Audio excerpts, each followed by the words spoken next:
It's time for another episode of the Cultural Hall, and in a way, it's an articles of news episode. Only we're only talking about an articles of news. We wanted to give you an in-depth, from beginning to end, to where it is as of this recording, detailed history from the guy who is always on the what seems like the ground floor of all of these stories, especially where extremism is concerned. We're talking about the Tibido case, and joined by Nate Eaton from East Idaho News. If you have listened to the Cultural Hall for any length of time, you know that he is our Chad Daybell, Lori Vallow specialist. But crazy keeps coming to Idaho, and you get to be a part of it. Yeah, right. I do. Good to be here. I didn't think, there'd be any other Idaho stories after Daybell, but here we are. Yeah. Well, and don't count Idaho out. There's more to come that we couldn't even possibly fathom at this point. But please bless that no one gets harmed, as certainly other cases have demonstrated does happen. Tibido is where I want to start. I appreciate that you know how to pronounce it. I can't tell you how much I just want to yell and scream when I have heard these different podcasts that talk about the Tibido case, and they're like Thibaudeaux, and I'm like, what in the world? I might be able to say it, but it's hard to spell. I have to look it up every time. I need to spell it because it's a bunch of THIB. I think I got it down, but it's French. It's French. If you don't know anything about this case, let's just start at the very beginning. You have had a particular insight. I'm always amazed at how, one, you're able to, when I'm thinking, oh, you know who I need to talk to, you've already talked to that person. And two, that the way that you present it and can be, literally on the cutting edge of so many of these things. People are looking to you to get the information. I just have to give kudos to that. But if I'm just coming to this and I'm going, Tibido, what are we even talking about? What is this? all right. So let me back up a little bit. During the Chad and Lori Daybell case over the past 3 or 4 years, I have received multiple emails from people saying, I have a friend who is similar in the fact that they're obsessed with Doomsday, end of days, prepper type stuff.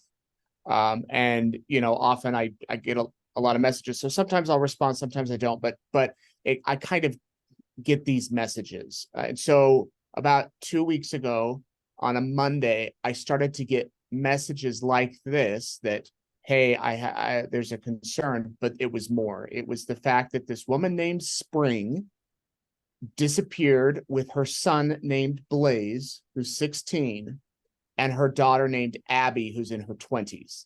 And they met up with Spring's brother, Brooke, who's from Utah. They all met up in Boise. Spring and her family are from Arizona. There's a lot of names and a lot of places there. And they were missing. They were off the grid. No one knew where they were. And so I was getting a lot of messages saying, can you please investigate? Can you please look into this? Well, normally, are these people like family members that are like, hey, this is someone I care about deeply, or like, this was a neighbor and I wasn't worried, but now, they like their clothes were left behind and I think they've been risen, brought up to the, It was some family members. I think what happened was some of the family members put Facebook posts out there. So then people that didn't know them were also sending me the posts. Normally when, people vanish, we might wait a little bit, at least a couple of hours, because a lot of times they're found, and that wasn't the case here. The messages to please, look into this kept getting louder. Monday, Tuesday, and then Wednesday, I said, all right, I probably need to look into this more. And so I reached out to Ben. Ben is married to Spring. Ben is Blaze's dad. Now, why the main worry, the main issue with all of this is you have a 16-year-old who disappeared. The rest of these people are adults. They can do whatever they want. But you've got a 16-year-old. You'd still be worried about a missing person, but the fact that it's a minor kind of unks it to the next degree. Right. So I get on Zoom with Ben, and he starts to say some very concerning stuff. And he's got documentation to back up that what he's saying is true, as far as he went to the court a week earlier and asked to basically file for divorce from his wife. And he told me that years ago, his wife, Spring, they had a great marriage. several kids. She started to become obsessed with end of days, with the last days. And then she started to have visions and dreams, and was prophesying about things that were going to happen. She got big into Julie Rowe and following Julie Rowe. In fact, at one point, she was one of Julie Rowe's scribes, where she was writing down what Julie Rowe was saying. Tell people if they don't know who Julie Rowe is. Maybe that name sounds familiar, but they can't put that in context. So Julie Rowe worked with Chad Daybell. Chad Daybell was her publisher. Julie Rowe had a life after death experience. She died, came back, she says, wrote about it, and the book was a huge success years ago. Big success. She wrote some follow-up books. She gained quite a following. She ended up being excommunicated from the church. Her books made it on one of those lists that seminary teachers get about, beware about, quoting from this book. Mm-hmm. So she had quite a following. So this woman named Spring in Arizona has been following Julie Rowe. Well, Ben got concerned about his wife. He told me they went to their bishop, and the bishop said, if you want to save your marriage, you need to stop, this. She did for a time, according to Ben. But then she went back to it and eventually started bringing in her daughter into this sort of way of thinking. And on that Monday morning of that week, she went and checked her son out of school. And the Ben told me that he believed that she told her son, we're going on a birthday trip. His birthday was coming up. We're going to go on a trip. They then went to pick up Abby, her other daughter, who had called her husband at work and said, you need to come home. There's an emergency, a medical emergency. So he rushes home. After a great weekend together, he said nothing abnormal, other than the fact that she had been saying a few months earlier, if we had to leave, would you leave? Like, if we had to leave Arizona, would you leave? He said, well, yeah, if we were getting invaded by a military or something, of course I'd leave. He gets home. The Ring doorbell's gone. Little odd. Goes inside. She's packing. The house is a mess. She's got emergency preparedness type food. She's saying, we've got to go. We got to go to Boise. He's like, what do you mean? She's like, it's time. It's time. We got to go. He goes, I can't go. They discuss this. They had a plane ticket for him. She calls her uncle Brooke, and Brooke gets on the phone with him and says, you are part of our group. You need to come here. The 5 of us.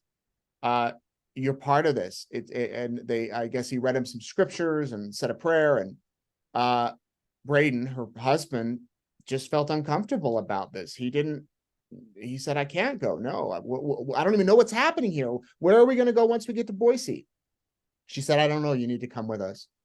He says he had to get away from it. He went out in the parking lot. That's when Spring arrives. Abby goes, gets in the car with their suitcases. They take off. He's texting her. She says, we will be back in a few years. I will look for you if you're still here.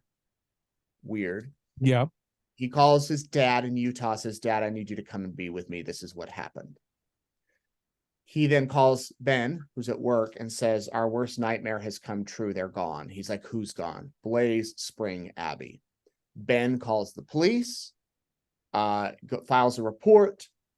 We then learn in court documents that Spring and her brother Brooke felt that Blaze was a Davidic servant, someone who plays a real special part in the second coming of Jesus Christ and will prepare the way. And they believe that he's royalty, I guess you could say. Mm-hmm. And all their phones were off. No one could reach them. Brooke had withdrawn $150,000 in cash.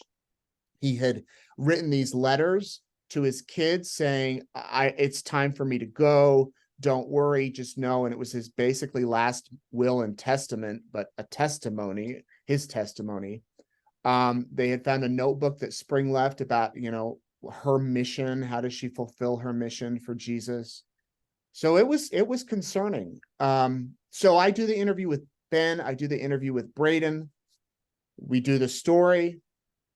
And in the court documents, Ben had expressed concern over the results of how the Daybell case ended up. The fact that Lori's 2 children were killed. And he was worried about that. Ben was worried sick when I spoke to him. I mean, he had come to Boise. He lives in Arizona. He came to Idaho to try to find his family. And he has other kids back in Arizona, and he has a child on a mission. So he's trying to, find his one son and make sense of this all. And we did the story, and it blew up so fast. I think because it's hauntingly similar to the Daybell case. Sure. Involves Arizona and Idaho. Yep. It's bizarre, and that happened. We posted the story, I think, on Thursday. Friday, national media is calling them nonstop, calling me, asking for their comment. Police released a statement. The Gilbert police, it's kind of vague. Idaho police deferred to Gilbert. We were learning in the process that they had used their passports to get into Canada, that they were being tracked basically, but we didn't report that at the time because it was, they didn't want them to be tipped off. Late Friday night, they're found at a border crossing into Alaska. And if you look at the map, I should have pulled it up, between Boise and this place in Alaska, it's like from San Francisco up to Portland or Seattle. I mean, they drove a long ways through Canada up to Alaska. And fortunately, everybody was okay. Blaze was okay. And his wife, or his mom, was taken into custody along with her brother. So Spring and Brooke are still in custody, charged with custodial interference. Well, and does it become a federal thing because it's international, because they went from the United States into Canada? The FBI was definitely involved in it. They haven't faced any federal charges yet, if they do. But the judge did issue an order before they were found that saying that the dad had the right to full custody of his son, which is how they were able to arrest them. And a lot of the people I've talked to associated with this case were saying Daybell was the big cause for that. In the past, you might have to wait. In the past, you're like, well, he's with his mom. We'll give him 48 hours, 72 hours, see if he comes back. But due to the fact that the writings were so concerning, and that you have this Daybell case where it took a while to try to figure out where these kids were and to actually arrest them, they moved very fast to say she's breaking the law, and then they had the right to go and get her. And then Abby was there too, the daughter. So that's kind of where it stands now. I'm told that Blaze is doing well. He's back with his dad. His mom and uncle are in custody, and Abby is back with her husband. And the family has been very quiet. They don't want any more spotlight on this, but I think at one point it might be, I think they might do a follow-up, and it would be fascinating to see what there is that they would have to say. How, I don't know how you mentally change someone from these beliefs and how long that takes, if you even do, because, and we'll be interested to see what the court does with the mom getting back with the other children, because who's to say she doesn't try this again? Sure. So taking the kind of, and I appreciate, man, you do such a great job about being able to be like, here is, where this all comes from. A few questions that I have along the way. Am I up in the night to think there was a Tibido that was related to the Daybell and Vallow case? Wasn't one of the witnesses in court or something like that? Wasn't there a Tibido somewhere along the line? No, not directly tied to the case, but we have been told that they are in the same stake as Melanie Gibb and Zulema Pastenis, who were key points in the Daybell case, key witnesses who were in the inner circle with Chad and Lori. So there wasn't necessarily directly involved in the case, but they knew a lot of people in the same area, and the dad was concerned with the case maybe affecting his family.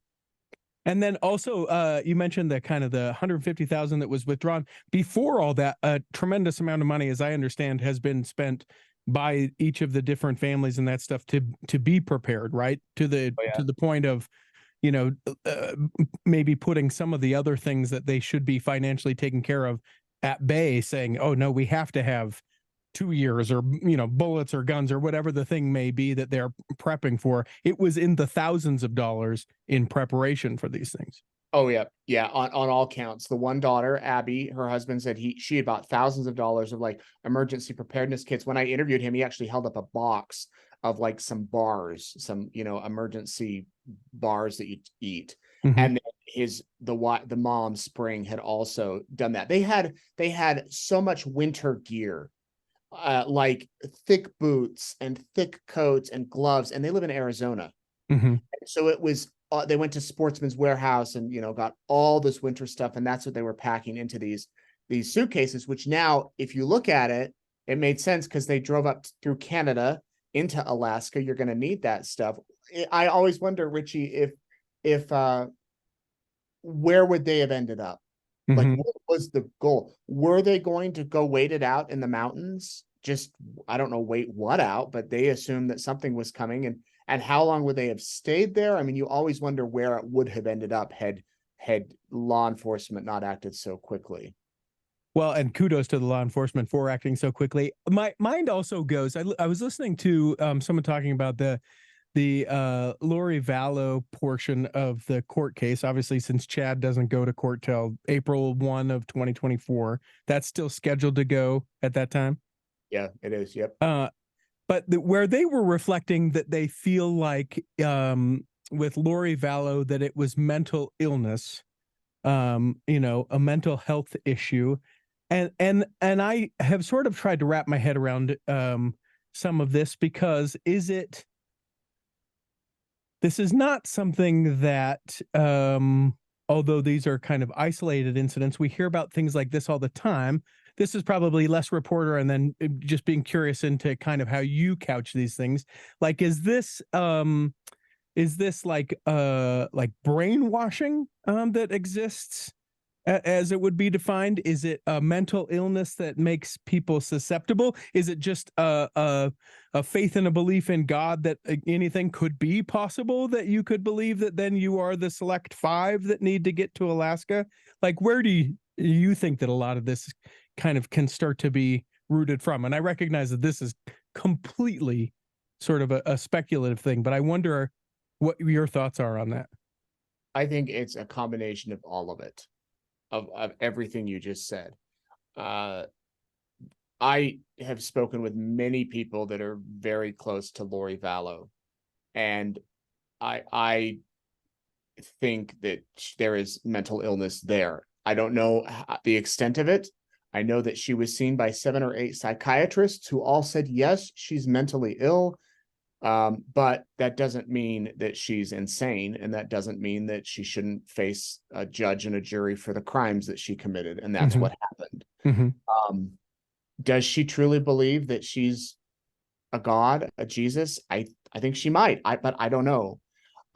As far as this other case, I don't know if it's a mental illness that kind of becomes an OCD type thing, where you become obsessed with certain things. There's always a fascination among a lot of people about the end of days. I would say among most people, you say, there's weird things happening and signs of the times and things like that.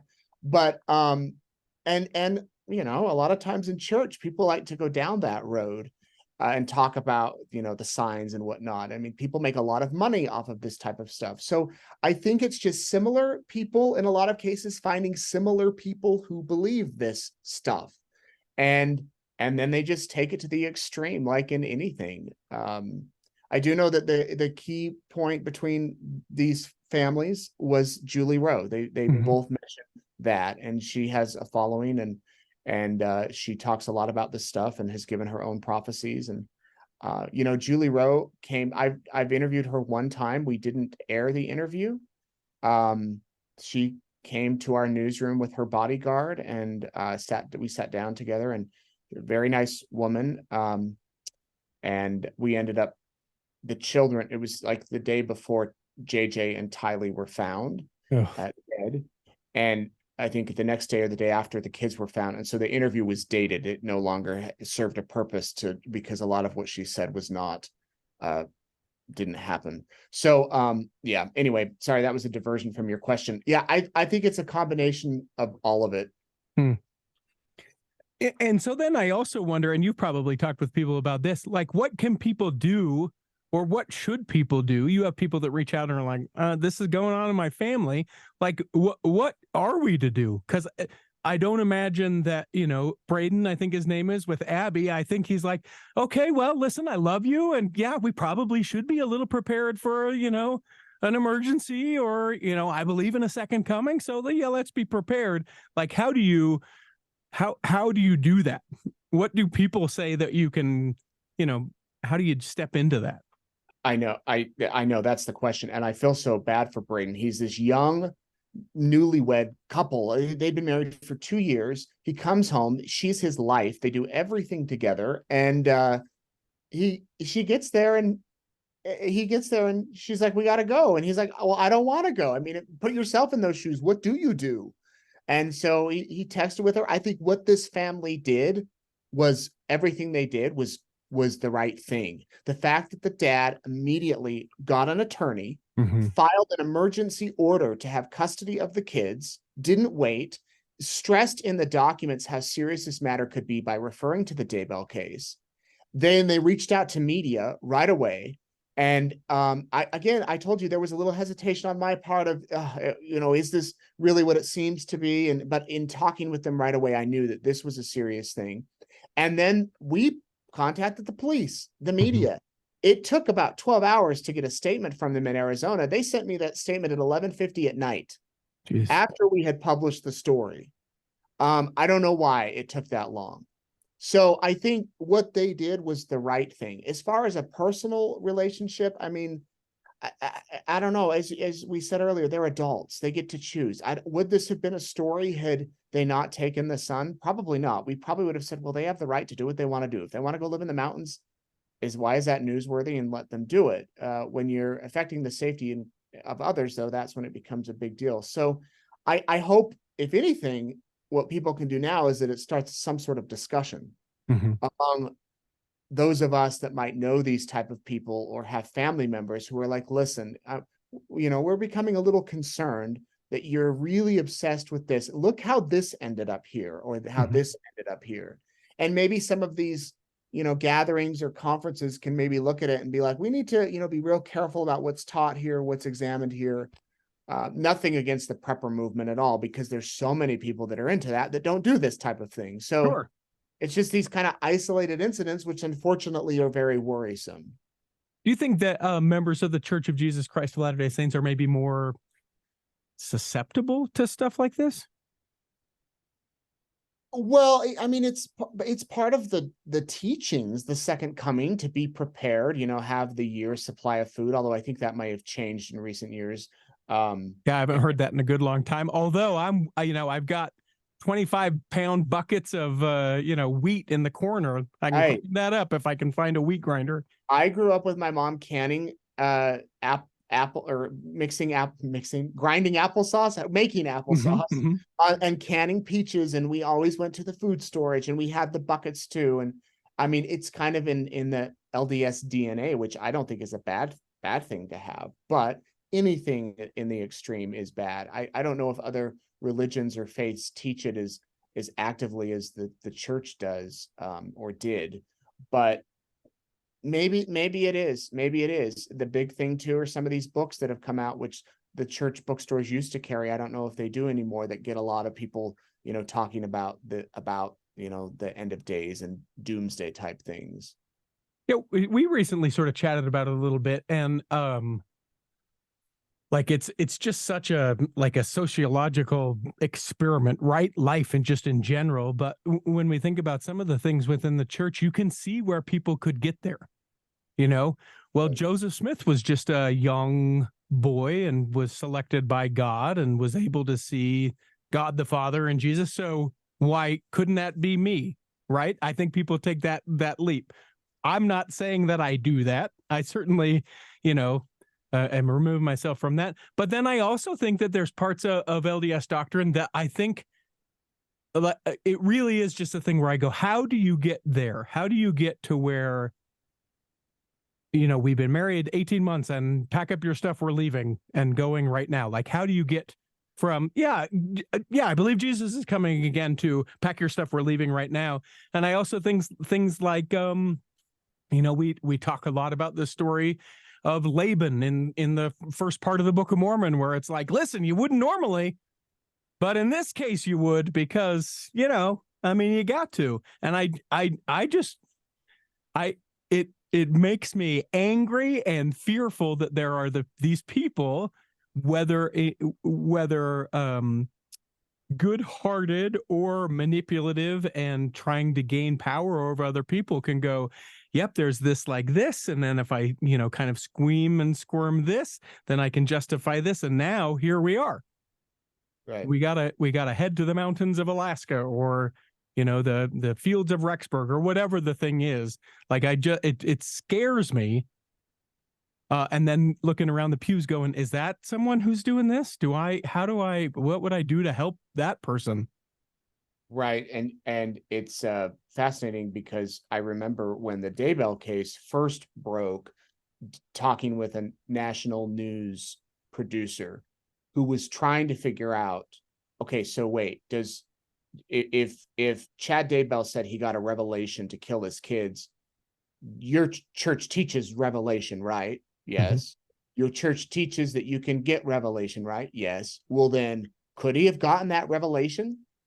Well, no. Well, But also there's this story of Laban. right. Yeah. So there's that. And Lori Vallow's on tape saying that she had planted in her heart, given in her heart, that she needed to kill her husband. It's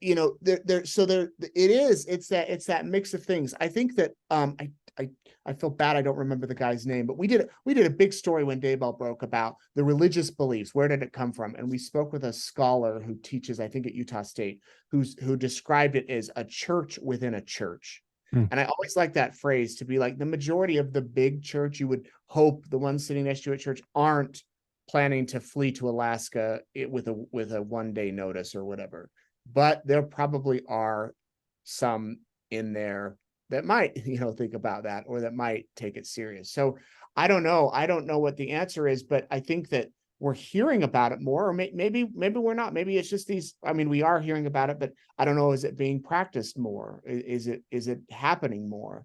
And of course, with the Arizona and Idaho connection, which is similar to Daybell, that's of course why it piqued our interest here. So yeah, we'll see if there's another one. Hope not. Yeah, geez. Links in the show notes to all of your fine reporting that you did, including that interview with Ben and also with Braden. Is it hard, this on a personal note, is it hard? These people are going through just these tragic times, these scary, these anxious ridden, like as a reporter, as another member, mourning with those that mourn, and being able to still be professional. Are those difficult scenarios for you? What's interesting is that I went to CrimeCon. If you've never heard of CrimeCon, I've been there 3 years in a row. It's not like people dressing up like murderers or whatever. It's actually, thank goodness. Actually really, you're not allowed to dress up. It's the most thing you'll see is one woman had like crime tape on her shoe. That was it. But it's fascinating because they have prosecutors and detectives and prominent attorneys that have done big cases. But I moderated a panel this year about missing children, and it was with Gabby Petito's parents and the mother of a missing young man from Idaho, and then the father of a young man from Arizona. All about these parents who have these kids that are missing, and they just shared with me the anguish of what happens when your child disappears. And so in the media, as it's always kind of been like, oh, someone's missing, if we don't cover runaways. That's kind of been the philosophy, or we don't cover missing people unless the police ask. But it made me think in my head, maybe we need to do more to cover these missing people, regardless of race, gender, sexuality, whatever. We need to do more. And then 3 weeks later, this happens. And so while I could have just, waved it off of, oh, it's just another weird one, I thought, no, they seem like they genuinely need help and are desperate for help. And hopefully it did it. It's always so sad because you're waiting to see what's going to happen next. But the fact that they left Monday and they were found by Friday night, it was such a huge relief to have that happen the way it ended. With your connections with Ben and with Braden, do you have plans for a follow-up conversation to be like, hey, she came home, what is that like? Right. I would love to. I don't think they're ready yet. Yeah. I might be some time. There's a lot of psychological stuff there, but I'm in touch with them, and and they're both very nice. And yeah, I hope to maybe in a year or so follow up Yeah. and be like, what happened. So invitation's always there. Yeah. And then I guess the other thing that I get sort of curious about, and this is probably more on the personal side as well, do you just find yourself when these things happen, just like life devoured into it? Because you almost, you know what I'm saying? Like, it's like, hey, babe, I know we were going to dinner, but this, and I'll see you when I come up out of the rabbit hole. Right. I just kept saying we can't have another Daybell. We can't. That's taken 4 years, and it's still not over. And so when this happened, it's like I cannot imagine going through that all again. But yeah, that took it. Yeah, it does. It kind of consumes you, and you don't want to. You can't turn it off because, as I said, I mean, we were supposed to, it was my son's birthday the day after this story broke, and all these national outlets are calling, and we had to drive to Utah for something. And I'm driving at 11:30 at night when I get the notice that Blaze is found. So it's like, I got to pull over and update the story. So it does consume you, but I guess that's part of the job. I just never expected to cover such, big stories. Yeah. Yeah. Maybe it'll be calm for a few months, at least until April, when Chad Daybell goes on trial. And of course, we'll talk to you when that heats back up. Any chance that could not go to trial? Or do we think because he's saying, bring the cameras in and let's do this thing, that it's going to be all the dogs and all the ponies in that show? Yeah, it's interesting. He wants cameras. His attorney is fighting for cameras. Normally, defense attorneys don't want cameras. Lori didn't, and cameras were banned. And so his attorney is going to make an argument. We at East Idaho News are joining with some other outlets to also ask for cameras. So the judge will have that hearing here in a few weeks. And then if that's approved, he could, up until the day of, or even mid-trial, suddenly change his plea to guilty. Mediation efforts to try to come up with some sort of plea agreement in the past have failed. They haven't gone anywhere with them. I know that if any sort of plea would revolve around him admitting to killing Tammy, his wife, and JJ and Tylee.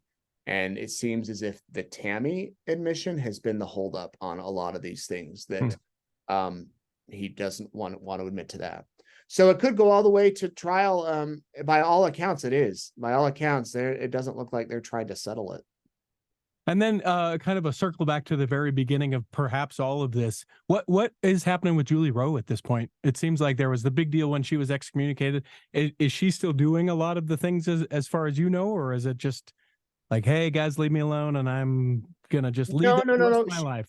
Her name, she's now Julie Barnett. She's remarried. I have not spoken to her in quite some time. She will sometimes call my colleague, whose name is also Nate, so that causes no confusion at all. But in fact, she was talking to him for quite a while, thinking it was me.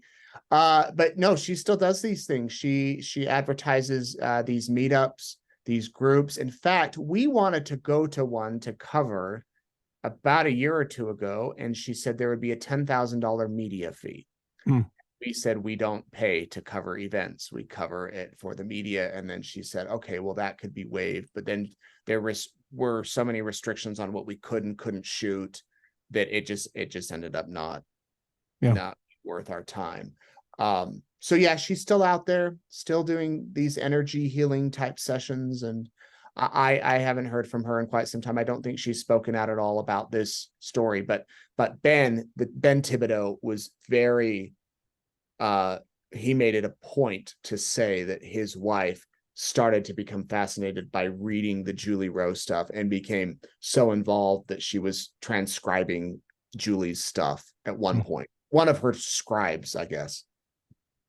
Well, the next time she does one, I'll pick you up and we'll go together, and then we'll hit Crime Con. We'll make a weekend. We'll hit it all. Yes. If people want to find the latest and greatest from you, tell them all the places that they should find and follow that. And of course, we'll link the various interviews in the show notes for this so that people have that. Sure. Well, eastidahonews.com, that's our website, but I'm also Facebook, Instagram, YouTube, Twitter, X, not on TikTok, but all as Nate Eaton. Is that how people find you? Yeah, Nate Eaton or Nate.Eaton or Nate Eaton reporter. It's You can find it if you're desperate. If you look at it, you're like, not Teton. Oh, Nate Eaton. That's what that is. You know, when I did television for so many years, and one of the anchors had the hardest time saying my name. She'd call me Nathan. Nate. And I worked at it was a Channel 8, so my Twitter was N8 Nate Eaton. It worked so well, but now I don't work at a Channel 8. Yeah. East Idaho News and the amazing work that you guys do, and always willing to take a few minutes with me and say, hey, this is what this is all about. May we not talk for several months, but know that you are always welcome if there is something that we need to talk about. Nate Eaton, I hope that this episode has nourished and strengthened your body, that if you're not healthy enough to listen this week, that you'll be healthy enough to listen next week, and that when the time comes, you will be able to travel home in safety. In the meantime, we'll be saving a seat for you on the back row of the Cultural Hall.